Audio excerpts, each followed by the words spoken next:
बच्चों को खिलौना से खेलने दो,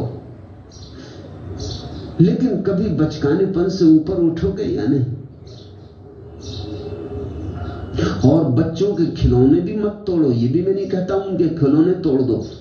जिस दिन वे प्रौढ़ होंगे तब वे स्वयं ही खिलौनों को छोड़ देंगे। तो मेरी बात में और चारवाक की बात में बड़ा भेद है। चारवाक कहता है यही लक्ष्य, मैं कहता हूं यह साधन। चारवाक कहता है इसके पार कुछ भी नहीं, मैं कहता हूं इसके पार सब कुछ। हां, एक बात में मेरी सहमति कि मैं चारवाक का विरोधी नहीं, क्योंकि जो चारवाक के विरोधी हैं वो सिर्फ तुम्हें पाखंडी बनाने में सफल हो सके, और मैं तुम्हें पाखंडी नहीं बनाना चाहता।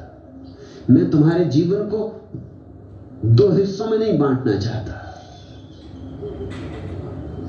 कि घर के भीतर कुछ और घर के बाहर कुछ और। मैं तुम्हें एक रंग देना चाहता हूं, ऐसा रंग जो सब तरफ सब जगह काम आए।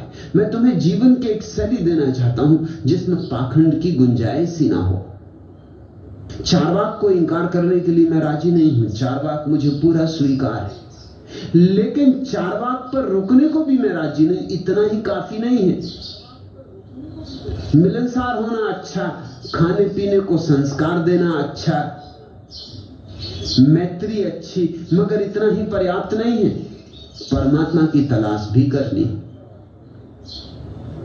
और चारवाक में और परमात्मा की तलाश करने में मुझे कोई विरोध नहीं दिखाई पड़ता। सच तो यह है, मुझे दोनों में एक संगति दिखाई पड़ती है, एक सेतु दिखाई पड़ता है।